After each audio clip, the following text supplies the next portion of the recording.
The tide is moving in, slow and indifferent, swallowing the low fields 1 inch at a time. Somewhere beneath the grey water, roads disappear. Farmhouses become islands. The sound of artillery rolls across the flats like distant thunder, muffled by mist and rain. Men wait in shallow trenches that will soon be underwater, knowing that when the order comes, there will be no cover, no speed, no retreat. Only mud, wire and fire. This is not Normandy. This is not Arnhem. This is the place history forgot, and the place where Europe's future quietly tightened into place. Moments like this are why careful memory matters.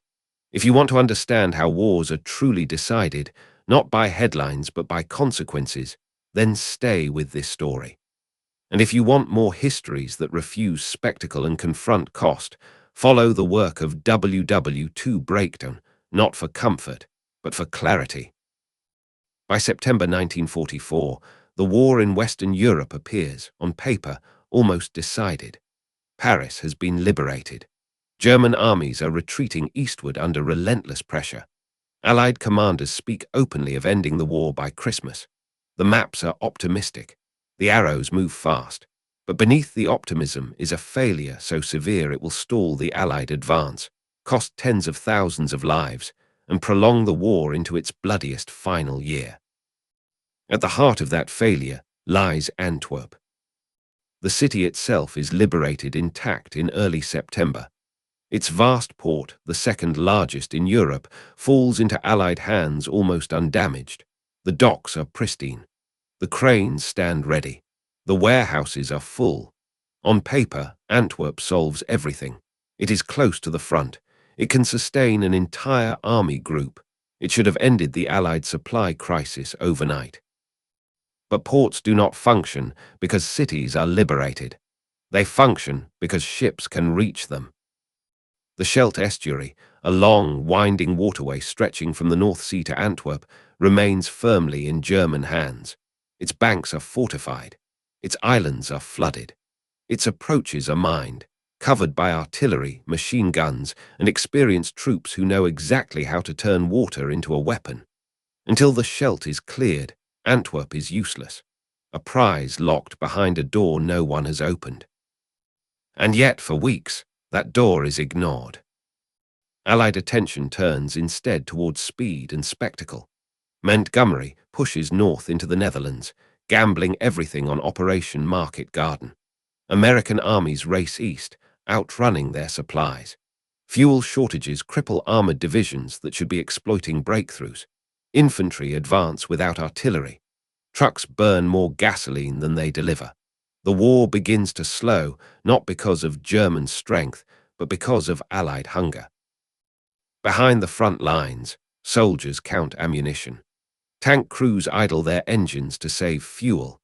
Medical units ration morphine. The distance from Normandy to the German border stretches supply lines to the breaking point, and every mile forward makes the problem worse. All the while, Antwerp sits silent. German commanders understand this perfectly. They do not need to retake the city. They only need to deny the river. They flood the lowlands deliberately, destroying dikes, turning farmland into shallow seas that bog down vehicles and expose infantry. They anchor their defenses on islands like Walcheren and South Beveland, where every approach is narrow, predictable, and lethal. Concrete bunkers overlook open water. Artillery is zeroed in. Retreat routes are prepared, not for escape, but for delay. This is not a battle meant to be won by Germany. It is a battle meant to consume time. By the time Allied High Command fully grasps the mistake, the cost is already set. The task of clearing the Scheldt falls largely to the 1st Canadian Army. Exhausted, under strength, and about to be fed into one of the most miserable environments any Western Allied soldier will face in the war. They will fight not across dramatic beaches or famous bridges, but through flooded fields that swallow the wounded. They will advance yard by yard against enemies they cannot see. They will clear villages reduced to rubble where civilians hide in cellars between artillery barrages, unsure whether liberation or death is coming next. This battle will not be swift, it will not be glorious, and when it is finally over, it will change everything. Because once the Scheldt is opened, the war's final act becomes inevitable. And until it is, Europe remains suspended, starving armies, displaced civilians, and a continent trapped between liberation and destruction. This is the story of the battle that history sidelined, not because it was small, but because it was too honest about how wars are really decided. By the time Allied commanders accept that Antwerp is useless without the Scheldt, the calendar has already turned against them. September is ending. The weather is breaking. The long, dry days that carried the armies across France are dissolving into rain, fog, and cold nights. The war is no longer moving on maps. It is settling into the ground. The delay is not accidental. It is the product of choices made under pressure and optimism hardened into assumption. Victory seemed close enough to touch, and so attention drifted away from logistics, the dull, unglamorous work that actually decides wars. The gamble was simple: advance fast enough, and supply problems would solve themselves. Instead, supply became the front. German commanders, watching from the other side of the river, do not share the Allies' illusions. They see clearly what the Scheldt represents. They know they cannot stop the Allied armies forever. What they can do is slow them, bleed them, and buy time to reorganize, time to rebuild shattered divisions, time to prepare the next line of resistance deeper inside Germany. So they turn the land itself into a weapon. The Scheldt estuary is not a single battlefield. It is a maze of waterways, islands, causeways, and low ground that exists only because generations of Dutch farmers held the sea back with dikes. Once those dikes are breached, the land does not flood violently. It drowns slowly, deliberately, transforming solid earth into sucking mud and shallow water that reaches a man's chest. Vehicles bog down. Artillery cannot be moved. Wounded soldiers disappear beneath the surface if they fall. German engineers destroy the dikes with precision. Flooding is controlled, calculated, designed to leave only narrow routes of advance, raised roads and causeways that funnel attackers into killing zones. Every approach can be observed. Every movement can be registered, measured, and answered with fire. For the Canadian infantry now assigned to the operation, this is a nightmare without drama. There are no sweeping maneuvers here, no breakthroughs that collapse entire fronts. Progress will be counted in hundreds of yards, sometimes less. A village captured in the morning may be lost again by nightfall. A causeway taken at enormous cost may prove unusable because the next section is underwater. And still, the pressure to move forward does not ease. Behind the lines, the supply crisis worsens. Trucks are driven until they collapse. Spare parts vanish. Fuel is prioritized for emergency movement only. Artillery units count shells and calculate how many hours of fire they can afford. Infantry units go forward knowing that support may be delayed or limited, not because commanders are careless, but because there is nothing left to give. This is the paradox tightening around the Allied advance. They must open Antwerp to solve the supply problem. But without supplies, opening Antwerp becomes exponentially harder. German forces exploit this fully. The units defending the Scheldt are a mixture of seasoned veterans and hastily reorganized formations pulled back from earlier defeats. They are short on armor and air support, but they possess something equally valuable: prepared ground and a clear mission. Delay at all costs. Every hour gained matters. Every Allied casualty compounds the pressure on commanders who know winter is coming. Morale on both sides reflects this grim arithmetic. Among Allied troops, the optimism of August has evaporated. Letters home change in tone. The talk of quick victory fades, replaced by quiet calculations about survival. Men learn to sleep sitting up, boots always on, because water creeps into foxholes without warning. The sound of incoming artillery becomes constant, not dramatic but numbing, an environmental hazard like rain. Among German defenders, there is no illusion of victory either. What sustains them is not hope, but obligation. Orders are clear. Retreat is tightly controlled. Positions are abandoned only when they are completely untenable. Surrender is discouraged, not by ideology alone, but by fear of what failure means in a collapsing regime that punishes weakness ruthlessly. Civilians are trapped between these forces. Dutch families remain in flooded villages, surviving on dwindling food, hiding in attics as shells pass overhead. Liberation is visible, close enough to hear in the distance, yet unreachable. Each day stretches longer than the last. The battle is not yet fully joined, but its shape is already fixed. The Allies will have to advance through waterlogged ground against prepared defences. The Germans will trade space for time, and every delay will echo forward into the Ardennes, into the winter of 1944, into the final, most violent months of the war.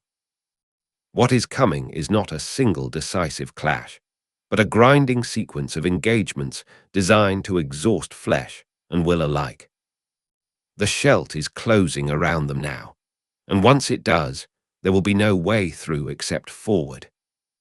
The first turning point comes not with a breakthrough, but with an admission. Allied command finally accepts that the Scheldt cannot be cleared by momentum alone. Speed has failed. Air superiority cannot drain flooded fields. Armor is reduced to immobility on narrow causeways. What remains is infantry, men advancing on foot into ground that offers no shelter and no shortcuts. This recognition changes the nature of the campaign. The battle fragments into a series of discrete, brutal objectives, each one necessary and none of them sufficient on its own.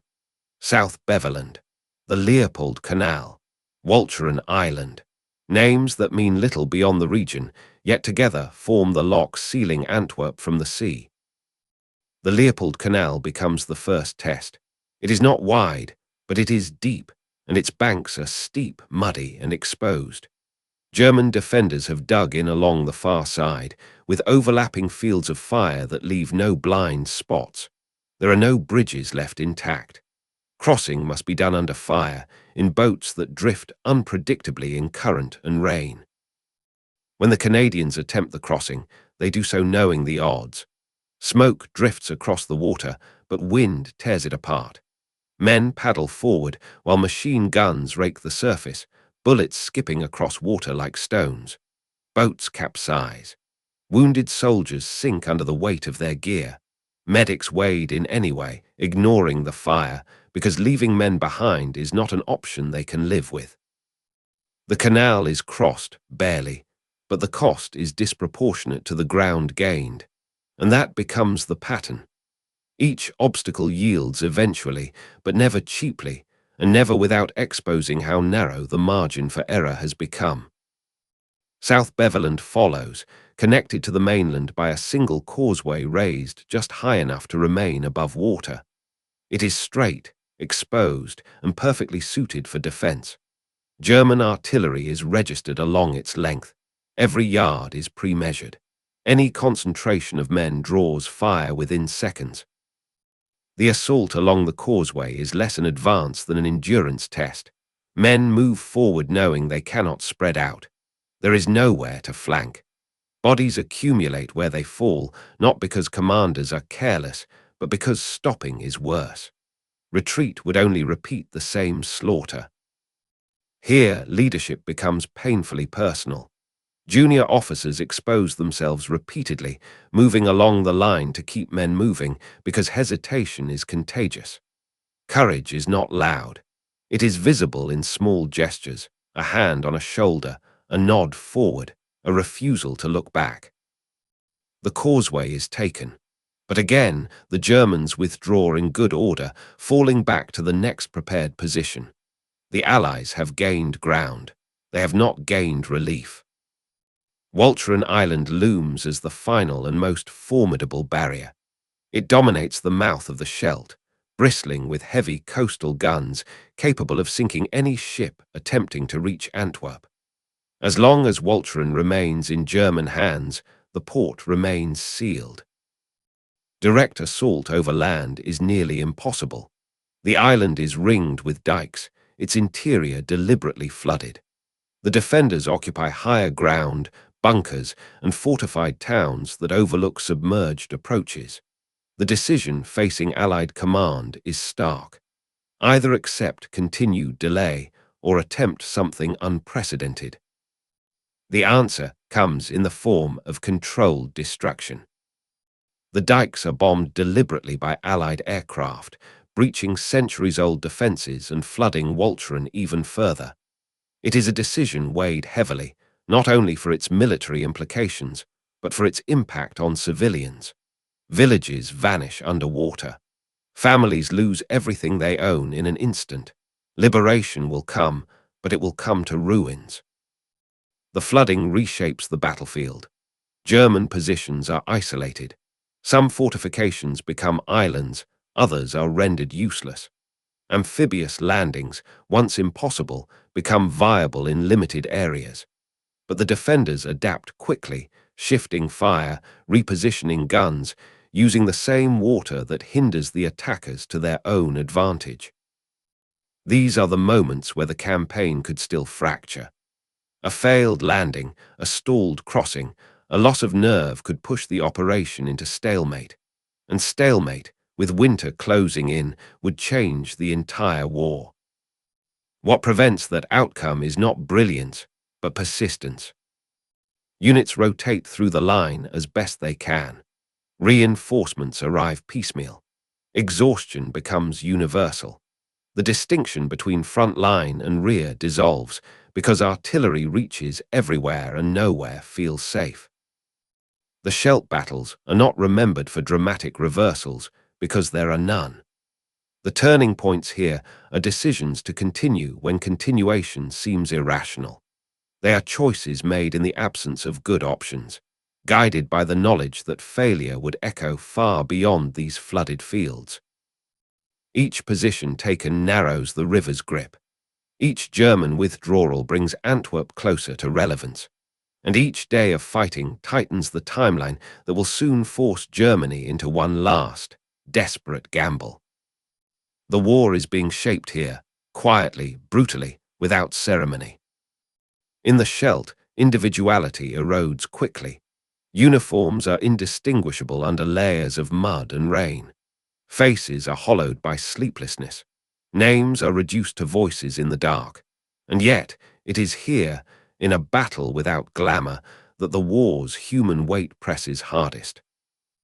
For the infantryman, the environment becomes the enemy as much as the man across the water. Boots rot from constant immersion. Trench foot spreads despite constant vigilance. Weapons jam from mud and silt. Rifles are stripped and cleaned obsessively, not from discipline alone, but from fear that the next trigger pull will be answered with a click instead of a shot. Sleep comes in fragments. Men learn to doze standing up, leaning against flooded embankments or wrecked farm walls.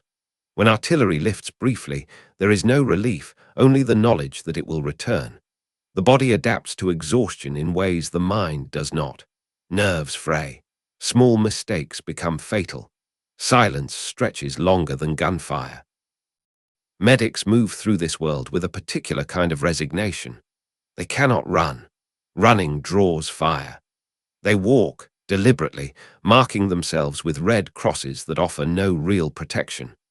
They work knee-deep in water, applying tourniquets that slip on wet skin, lifting wounded men whose bodies are already heavy with soaked clothing and gear. Some wounds are clean, quickly fatal or survivable. Others are slow.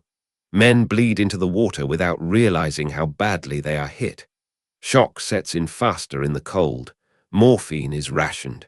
Decisions are made quietly, who can be moved, who cannot, who must be left until darkness. Civilians exist in the margins of every frame. Dutch families remain trapped in villages that have become frontline positions. They live in cellars while shells tear roofs apart above them. Food is scarce. Clean water scarcer. Liberation arrives as an abstraction, a promise carried by distant gunfire, while immediate survival consumes every waking hour. Some civilians guide Allied units through flooded lanes, risking reprisal if caught. Others remain silent, paralyzed by fear or exhaustion. There is no simple narrative of resistance or collaboration here. There is only endurance under impossible circumstances. German soldiers defending the Scheldt are not immune to this erosion. Many are veterans pulled back from earlier defeats.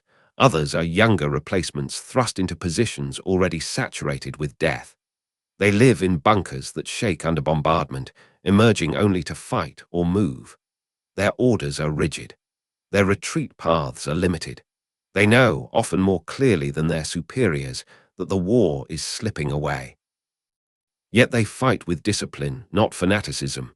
Their purpose is narrow and brutally clear: delay. Every hour held is an hour bought for a collapsing front elsewhere. Surrender is rare, not because it is unthinkable, but because opportunities are scarce and trust is non-existent in the chaos of flooded battlefields. Commanders on both sides feel the strain differently. At battalion and company level, leadership is intimate and constant. Officers see the cost of each order immediately, in faces they recognize, in men they have spoken to hours earlier. Maps offer no comfort when the ground itself shifts underfoot. Higher up, pressure accumulates in a different form. Reports arrive late, incomplete, soaked with ambiguity. Progress is measured against calendars that no longer align with reality. Every delay raises questions that have no satisfying answers. Could this have been done sooner? Could the cost have been reduced? The war offers no rewind. Moments of humanity punctuate the suffering, brief and fragile. A shared cigarette in a ruined farmhouse. A letter read aloud because the recipient's hands are shaking too badly. A soldier carrying a wounded enemy to the rear because leaving him to drown feels like crossing a line that cannot be uncrossed. These moments do not redeem the battle. They simply remind those involved that they are still human, even as the environment and the mission conspire to strip that away. By the time Walcheren is fully engaged, exhaustion is no longer a condition. It is a baseline. Men fight not because they believe in momentum or victory, but because stopping is worse. The idea of rest becomes abstract, almost imaginary. The Scheldt is not breaking bodies alone. It is grinding down certainty, belief, and the illusion that war can ever be controlled once it begins. The final phase of the battle does not arrive with a sudden eruption, but with a tightening. By late October, there is no ambiguity left in the mission. Walcheren must fall. The Scheldt must open. Everything else, pride, comfort, even long-term consequence, is secondary. The island is already broken. Floodwaters cover most of its interior, leaving only raised roads, villages, and fortified positions above the surface. What remains of civilian life clings to these higher points, surrounded by water that smells of salt, fuel, and decay. German defenders occupy concrete bunkers and coastal batteries designed to resist naval attack, not amphibious assault from flooded land. Yet they adapt quickly, turning every remaining dry approach into a trap. Allied landings begin under heavy fire. Amphibious vehicles struggle through shallow water choked with debris. Some beach in the wrong place, exposed to direct fire. Others stall entirely, leaving infantry to dismount into chest-deep water and wade forward, weapons held overhead. The first casualties fall within seconds. There is no confusion about what must be done. Units move on because hesitation means drowning as much as dying. Artillery support is limited by terrain. Naval guns provide fire where possible, but observation is poor. Smoke obscures friend and foe alike. Communication lines are unreliable, radios soaked or damaged. Control devolves downward to small unit leaders making decisions in isolation, guided only by instinct and the pressure of fire. In the villages, fighting collapses into rooms, stairwells, and shattered courtyards. Walls are breached rather than entered through doors.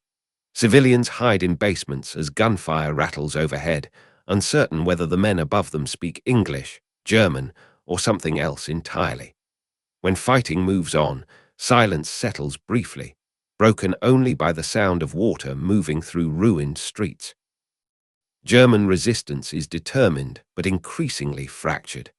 Some units fight to the point of annihilation. Others withdraw when positions become untenable, moving through waterlogged ground under constant pressure. There is no grand collapse, no dramatic surrender. Control erodes gradually, position by position, bunker by bunker. The heaviest coastal guns are neutralized not by dramatic assault, but by persistence and isolation. Cut off from resupply, observation compromised, crews exhausted, they fall silent one by one. Each gun disabled shortens the distance between Antwerp and the sea. The psychological weight of the moment settles unevenly. For Allied troops, there is relief in progress, but no celebration. Too many men are missing, too many positions taken at too high a cost. The idea that this battle will change the course of the war feels distant when measured against the immediate reality of exhaustion and grief. For German defenders, the realization is quieter but no less final. Orders arrive that acknowledge what has already become evident on the ground. Walcheren cannot be held. The mission has been fulfilled as far as it can be. Time has been bought at an enormous price. When organized resistance finally collapses, it does so without ceremony. White flags appear sporadically. Small groups surrender when escape routes vanish. Others disappear into the flooded landscape, their fate unknown. The water keeps its own record. The Scheldt is cleared not in a single moment, but in stages. Mines are swept. Wrecks are removed. Channels are marked. The work continues long after the fighting stops, carried out by men who know that every delay costs lives elsewhere. In late November, the first Allied convoy steams into Antwerp. The docks come alive almost immediately. Cranes swing into motion. Supplies begin to flow, fuel, ammunition, food, the lifeblood that has been missing for months. There is no applause on the quays, no speeches, no sense of triumph. The port functions because it must. The war demands it. What the opening of the Scheldt enables will soon be felt far beyond Belgium. Armies will move again. Operations stalled by scarcity will regain momentum. And the final phase of the war in Europe, with all its violence and desperation, will become possible. The Scheldt has done its work. It has delayed the inevitable just long enough to ensure that what comes next will be fought in winter, with all the suffering that implies. When the fighting ends along the Scheldt, there is no sense of release. The landscape is too damaged, the losses too recent, the work too unfinished. The guns fall silent, but the consequences continue to move through bodies and communities long after the last shot is fired. Casualty figures emerge slowly, unevenly, as units account for the missing. Thousands are dead or wounded. Many more are exhausted beyond any meaningful measure. The numbers are never recited with emphasis. They are folded quietly into reports, reduced to columns on paper that cannot reflect the manner of their loss, drowning in flooded fields, bleeding out in water too cold for survival, vanishing between shell holes that never appear on maps. For those who survive, recovery is partial and often invisible. Trench foot, frost damage, and untreated infections follow men into hospitals and convalescent depots. Psychological injuries go unnamed.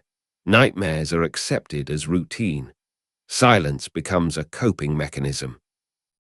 Dutch civilians begin returning to villages that no longer resemble homes. Flooded farmland lies poisoned with salt water. Livestock is gone. Furniture floats in ditches. Personal belongings are scattered or buried under mud. The war has passed through, but it has taken the infrastructure of life with it. Liberation brings mixed emotions. Gratitude exists, but so does grief and quiet resentment. The dikes were destroyed deliberately. The flooding was necessary, But it was not abstract. Families lost everything in hours. Generations of labor were erased to serve a timetable not of their making. There are no easy reconciliations here, only the slow work of rebuilding. German prisoners of war are marched away from positions they held at great cost. Many are young. Others are visibly broken. Their expressions carry neither defiance nor relief, only fatigue. For them, the Scheldt marks not a turning point, but a confirmation that the war's end will be endured rather than resisted. Strategically, the impact is immediate. Antwerp begins operating at full capacity. Supplies pour forward. Units that have been static for weeks regain mobility. Artillery fire increases in volume and consistency. Tanks idle less. Medical evacuation improves. The Allied war machine, starved for months, finally breathes. And with that renewed momentum comes a bitter realization. Had the Scheldt been cleared earlier, had Antwerp been prioritized immediately after its capture, much of the suffering that followed might have been avoided. The Ardennes offensive, the last major German gamble, will still occur, but it will be fought by Allied armies with deeper reserves and stronger supply lines because of what was accomplished here. This understanding never fully settles into public consciousness. The narrative of liberation favors speed and spectacle. It favors beaches and airborne drops, not mud and delay. The Scheldt offers no clean storyline. It implicates decision-making as much as heroism. For the Canadian Army, the battle becomes a defining experience rarely recognized outside professional military circles. Units emerge with a reputation for endurance rather than flair. Decorations are awarded, but memories linger unevenly. Veterans struggle to explain what the battle was like because there is no single moment to point to, no iconic image that captures its nature. In official histories, the Scheldt is acknowledged but compressed. A logistical necessity, a difficult operation. The language flattens the experience, sanding down its roughest edges. The cost is recorded but not fully reckoned with. The physical scars remain long after the war ends. Unexploded ordnance lies buried in fields for decades. Flooded areas take years to recover. Memorials are modest, often local, maintained by communities who remember because forgetting would feel like a second loss. The Scheldt does not end the war. It enables its final act. And in doing so, it reveals a truth that sits uncomfortably within heroic narratives. That wars are often decided not by brilliance, but by correction, by recognizing mistakes too late and paying to fix them in blood. The aftermath is not closure. It is continuation. The war moves east, stronger and better supplied, carrying with it the momentum bought at enormous cost along a river most people will never think to name. The Battle of the Scheldt does not occupy much space in popular memory, but it occupies a permanent place in professional military thinking. It is studied quietly, without celebration, because its lessons are uncomfortable and enduring. The central truth it exposes is simple and relentless. Victory is not achieved by momentum alone. It is sustained by logistics, and logistics are shaped by geography, timing, and human decision. Modern military doctrine absorbs this lesson early. Supply lines are no longer treated as secondary considerations, but as primary objectives. Ports, roads, rail hubs, and rivers are recognized as strategic terrain equal in importance to high ground or cities. The Scheldt becomes a case study in what happens when operational success outruns sustainment, and how correcting that imbalance under fire multiplies cost. The flooded lowlands also reshape thinking about environment as a weapon. Long before discussions of climate, hybrid warfare, or engineered terrain enter modern vocabulary, the Scheldt demonstrates how deliberate manipulation of land and water can negate technological advantage. Air superiority does not drain marshes. Armor does not float. Precision collapses when the ground itself dissolves. For civilians, the battle leaves a different legacy. The deliberate destruction of dikes, and the flooding of inhabited land become part of a broader ethical debate that continues long after the war. The decision is defensible in military terms, but devastating in human ones. Modern laws of armed conflict grapple with this tension, balancing necessity against proportionality. The Scheldt offers no clean answers, only a record of what such choices cost. In the Netherlands, memory persists locally rather than nationally. Small cemeteries, plaques, and preserved bunkers mark the terrain. Annual ceremonies are attended by families rather than crowds. The landscape itself carries the story more faithfully than monuments. Fields that were once submerged remain subtly altered, their recovery incomplete even generations later. For Canada, the battle quietly defines a national military identity. The Scheldt reinforces a reputation earned earlier in the war: endurance under brutal conditions, professionalism without spectacle, effectiveness without myth-making. Yet it also reflects the cost of being tasked repeatedly with difficult, under-celebrated operations. Recognition comes slowly, if at all. Historians revisit the Scheldt not to elevate it artificially, but to correct imbalance. Without Antwerp, the Allied advance would have stalled more severely. Winter would have tightened its grip earlier. Civilian suffering would have deepened. The war might not have ended differently in outcome, but it would have ended differently in cost and duration. This distinction matters. How wars end shapes how they are remembered, and how they are remembered shapes how future wars are imagined. By neglecting battles like the Scheldt, memory drifts toward a version of history that favors decisiveness over persistence, brilliance over correction, and momentum over maintenance. In modern conflicts, the same pressures reappear. Rapid advances tempt commanders to outrun supply. Political timelines collide with physical reality. Infrastructure becomes both target and lifeline. Civilian harm remains inseparable from strategic choice. The Scheldt does not offer a template for victory. It offers a warning. It warns that wars are not decided solely at moments of apparent triumph, but in the aftermath of misjudgment. It warns that neglecting the unglamorous foundations of warfare invites catastrophe later. And it warns that the cost of correction is always higher than the cost of foresight. The river itself flows on, indifferent to doctrine or memory. Ships still move along its course. Ports still function. But beneath that normalcy lies a buried history of delay, sacrifice, and consequence that resists simplification. To remember the Scheldt is not to elevate it above other battles, but to place it where it belongs, as a reminder that wars are shaped as much by what is overlooked as by what is planned. The Scheldt is quiet now. Its waters reflect sky and cloud, with no hint of the bodies and equipment submerged beneath the surface. Marshlands ripple with wind rather than gunfire.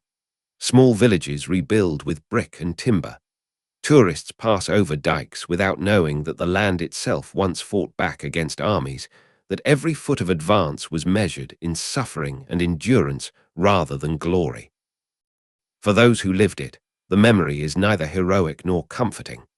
It is a sequence of small, relentless choices: to move, to hold, to survive, framed by terrain that offers no mercy. It is a calculus of loss so precise that it becomes almost invisible to the outside world. The war's final act is written in these minor decisions, yet history tends to overlook them in favor of battles with banners, beaches, and medals. Reflection begins with understanding the cost.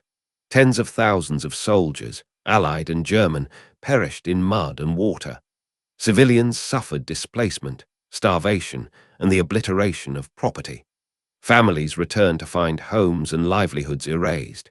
Communities carried the burden of reconstruction for decades. Recognition of these losses is slow, sometimes absent, and always incomplete. It continues with the human paradox of courage and futility. Men acted with extraordinary determination in conditions that stripped them of comfort, health, and safety. Yet every act of bravery was immediately shadowed by another obstacle: another casualty, another decision that amplified cost. There is no moment in the Scheldt that can be celebrated without simultaneously confronting what it demanded of humanity. Finally, reflection requires reckoning with memory itself. The Scheldt challenges the stories we tell about war. It asks whether victory is ever complete if it comes at unnecessary cost, whether speed and spectacle overshadow persistence and endurance, and whether historical silence is, in itself, a moral failure. By neglecting such battles, we risk forgetting not only strategy and tactics, but the weight of human consequence embedded in geography, time, and decision. This quietness, paradoxically, gives the Scheldt its authority. It refuses to be romanticized. It cannot be reduced to heroics or myth. It endures as a case study in human limits, moral complexity, and the heavy arithmetic of war. Its lessons linger in doctrine, in law, in memory, and in the faint outline of dikes across the landscape. We are left with a final, unvarnished truth. History's turning points are not always loud, not always dramatic, not always obvious. Some are drowned in mud. Some are hidden in flooded fields. Some are recognized only when the consequences of delay ripple outward, shaping events that will be remembered more widely. The Scheldt is one of those moments, decisive, costly, morally complex, and quietly insistent on being remembered with both attention and respect. The river flows. Time moves. The war that followed unfolded with all its triumphs and horrors. And yet, beneath the surface, the Scheldt story remains, a testament to the cost of hesitation, the necessity of endurance, and the invisible weight of battles history almost forgot.